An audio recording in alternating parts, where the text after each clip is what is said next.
नमस्कार दोस्तों, कैसे हैं आप सभी। आशा करता हूँ मस्त होंगे। दोस्तों, आज हम आ चुके हैं डीएलएड के द्वितीय सेमेस्टर में। जैसा कि हम लोगों को मालूम है, हमारा द्वितीय सेमेस्टर और चतुर्थ सेमेस्टर का एग्ज़ाम चालू होने वाला है। ठीक है, तो आज हम लोग पहला पेपर देखेंगे, वर्तमान भारतीय समाज और प्रारंभिक शिक्षा। ठीक है, सबसे पहले हम लोग बात कर लेते हैं संस्करण क्या है। 24 और 25 है। ठीक है, पवन सीरीज आ चुकी है, साहित्य प्रकाशन की पवन सीरीज आ चुकी है। ठीक है, इसमें आज हम लोग देखेंगे इम्पोर्टेंट क्वेश्चन जो एग्जाम में पूछे जाते हैं और रिपीटेड क्वेश्चन होते हैं, जो क्वेश्चन बार बार पूछे जाते हैं। तो वीडियो को बिल्कुल स्किप ना करें, वीडियो पे लास्ट तक बने रहें।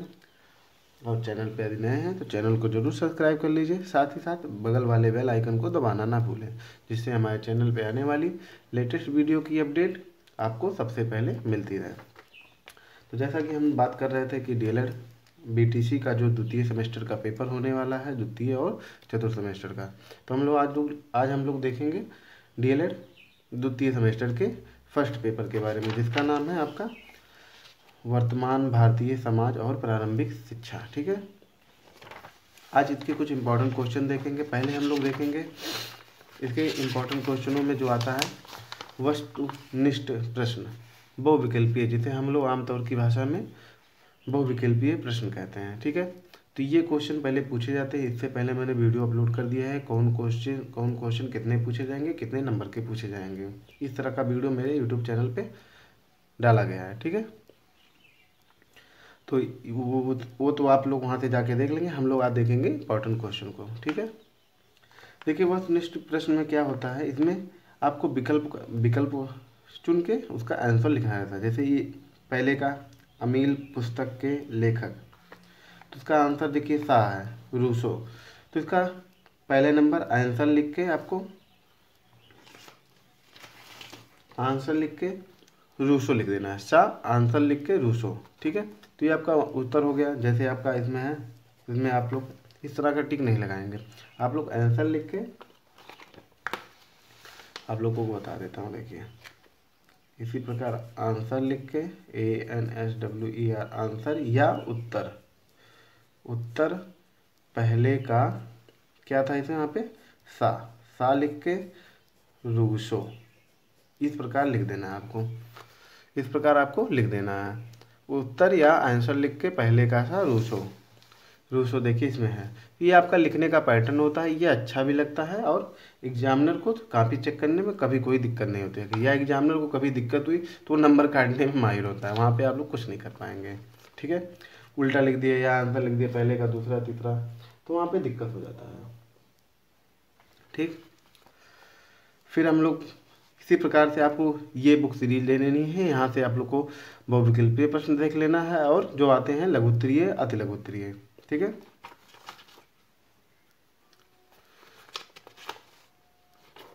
देखिए यहाँ पे सीरीज, यहाँ पे जब सबसे पहले आप लोग खोलेंगे तो यहाँ पे देखिए बना रहेगा बहुविकल्पीय पहला आएगा, फिर अति लघुत्तरीय आएगा, फिर लघुत्तरीय प्रश्न आएगा। ठीक है, अभी हम लोग बात कर रहे हैं बहुविकल्पीय प्रश्न के बारे में।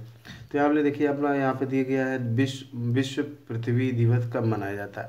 मतलब आपका 22 अप्रैल। 22 अप्रैल को क्या मनाया जाता है, आपका विश्व पृथ्वी दिवस। तो इसी प्रकार आपके इस बुक सीरीज में जो ये आपकी सीरीज दी हुई है, इसमें कम से कम आपको ये देखिए यहाँ पे आप लोग देख पा रहे हैं 176 क्वेश्चन जो दिए हैं, अमूमन 200 के करीब में क्वेश्चन आपके बहुविकल्पीय दिए हैं।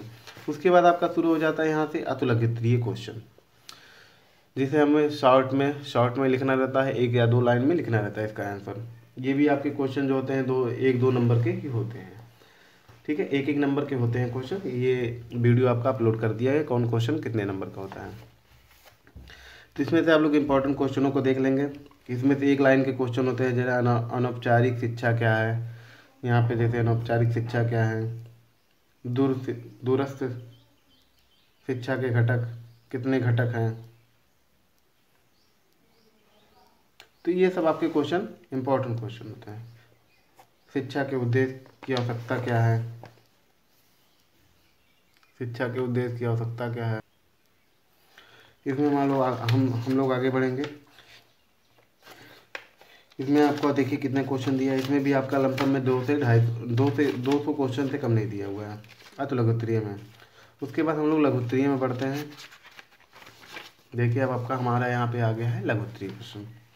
अब इसमें हम लोग इम्पोर्टेंट देख लेंगे, क्योंकि वो एक लाइन का क्वेश्चन होता है अतुलघुत्तरीय। अब इसमें लघुत्तरीय जो होता है ये बड़ा होता है, इसमें ज़्यादा व्याख्या आपको लिखना है, 5 से 6 शब्दों में लिखना रहता है। ठीक है, तो देखिए शिक्षा का व्यापक अर्थ क्या है, ये आपका इंपॉर्टेंट क्वेश्चन है। ये आपका देखिए 24 में नहीं पूछा गया है, तो ये आपका 25 में हो सकता हो 100% पूछा ही जाए। 2025 में ये आपका क्वेश्चन पूछा ही जाएगा। शिक्षा का व्यापक अर्थ क्या है, वाइडर सेंस ऑफ एजुकेशन। ठीक है, ये आपका इंपॉर्टेंट क्वेश्चन है। फिर हम लोग देखेंगे इंपॉर्टेंट क्वेश्चन की। देखिए यहाँ पे एक इंपॉर्टेंट क्वेश्चन ये आ सकता है आपका, वैदिक कालीन शिक्षा की प्रमुख विशेषताएं को बताइए। ठीक है, 19 में पूछा गया है, 16 में पूछा गया है और 23 में पूछा गया है। 24 में नहीं पूछा गया और 22 में नहीं पूछा, तो हो सकता हो मे भी आपका 25 में पूछ ले ये क्वेश्चन। तो ये भी हम लोग इम्पोर्टेंट क्वेश्चन की श्रेणी में को डाल देंगे, क्योंकि इसकी सारी इच्छाएँ देखिए। उपनयन संस्कार इसमें दिया हुआ है, उपनयन संस्कार, शिक्षण का समय और अवधि, शिक्षा संस्थाएं, पाठ्यक्रम, शिक्षण विधि, परीक्षा प्रणाली, वित्त व्यवस्था, ये सब आपका टॉपिक बना के दिया गया है। तो टॉपिक के हिसाब से लिखेंगे तो आपका कभी क्वेश्चन गलत नहीं होगा और एक नंबर भी आपका कटौती नहीं होगा। फिर देखिए यहाँ पे शिक्षा के 2 उद्देश्यों को बताइए। यहाँ पे सबसे इम्पोर्टेंट बात है, हम लोग को देखना पड़ेगा यहाँ पे जो अंतर पूछा जाता है, समानताएं या अंतर जो पूछा जाता है, ये काफ़ी इम्पोर्टेंट क्वेश्चन होता है।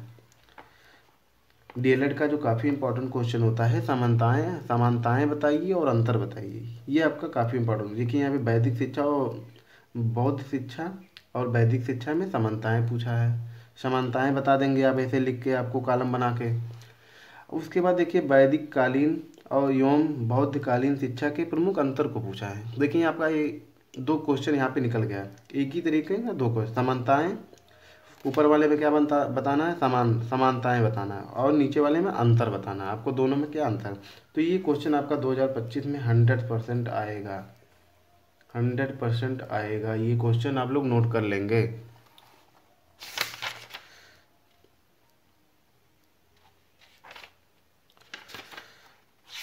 क्योंकि यहाँ पे अंतर और समानताएं का क्वेश्चन पिछली बार भी पूछा गया था और इस बार भी पूछा जाएगा। यहाँ पे देखिए एक क्वेश्चन और है, आदर्शवाद और प्रकृतिवाद के शिक्षा उद्देश्यों की तुलना कीजिए।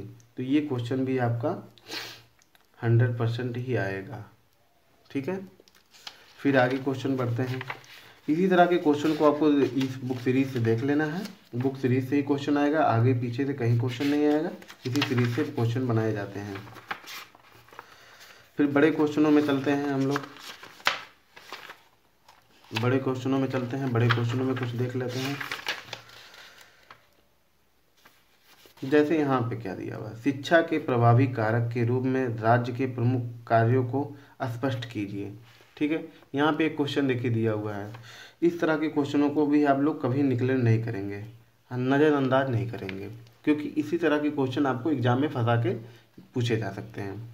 ठीक है, तो यानी सारे क्वेश्चनों को हमको देखना है, सारे क्वेश्चनों को बराबर से पढ़ के जाना है। एग्जाम में समय आपके पास कम रहेगा क्योंकि लिखना ज़्यादा रहेगा, तो आप लोग दिमाग में ऐसा बैठा के चलिए कि हमको सारे क्वेश्चन को अटेम्प्ट करना है। ठीक है, शॉर्ट टाइप के क्वेश्चन को बाद में करना है, लॉन्ग टाइम वाले क्वेश्चन को सबसे पहले कर लेना है। जो लघुत्तरीय क्वेश्चन होगा उसको सबसे पहले आप लोग लिख लीजिएगा, अति लघुत्तरीय विकल्प वाला क्वेश्चन आपका तो हो जाएगा, या फिर आपको जैसा आता हो उसी तरह का आप कर सकते हैं। अगर लघुत्तरीय और बहुविकल्पीय आपको सब आ रहा है तो पहले वही कर लीजिए आप। ठीक है, पहले वही कर लीजिए आप।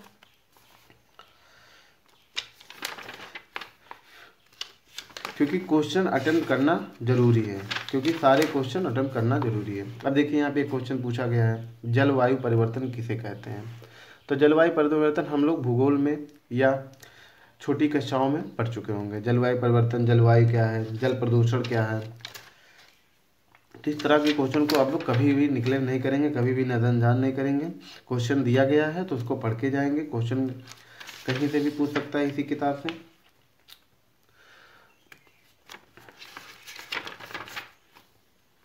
देखिए यहाँ पे एक क्वेश्चन और आ जाता है इम्पोर्टेंट आपका, रेडियो धर्मी प्रदूषण किसे कहते हैं। 20वीं शताब्दी के आविष्क परमाणु ऊर्जा सर्वाधिक शक्ति का साधन है। ठीक है, तो 20वीं शताब्दी चल रही है, इसमें आपका रेडियोधर्मी प्रदूषण किसे कहते हैं, ये पूछा गया है आपका। ठीक है, इसके बारे में थोड़ी सी जानकारी है, आप लोग याद कर लेंगे, थोड़ा सा है तो आपका कहीं भी नहीं जाएगा, कुछ एक क्वेश्चन भी आपका गलत नहीं हो सकता, क्योंकि रेडियोधर्मी से पूछा जाएगा क्वेश्चन इस बार। तो इसी तरह से आप लोग सारे क्वेश्चनों को देख लेंगे। इसके बाद आपका पैटर्न आ गया, जो पूछा जाता है क्वेश्चन, इंपॉर्टेंट क्वेश्चन का पैटर्न आ गया। यहाँ पे विगत वर्षों में परीक्षाओं में पूछे गए प्रश्न हैं जो दिए गए हैं। 20 में पूछा गया है, 21 में देखिए पूछा गया है, देखिए शिक्षा की परिभाषा यहाँ पे पूछा गया है। ऐसे ऐसे क्वेश्चन को पूछा गया है, हर बार आपका इसी में से क्वेश्चन पूछा गया है। यहाँ पे देखिए शिक्षा का परिभाषा पूछा, यहाँ शिक्षा का व्यापक अर्थ पूछा गया है। फिर देखिए आपकी 23 में कौन कौन सा क्वेश्चन पूछा गया है, 22 में कौन कौन सा क्वेश्चन पूछा गया है। ठीक है, तो दोस्तों इसी तरह के क्वेश्चन आपके एग्जाम में पूछे जाएंगे। तो वीडियो अच्छा लगा हो तो लाइक शेयर करना ना भूलें,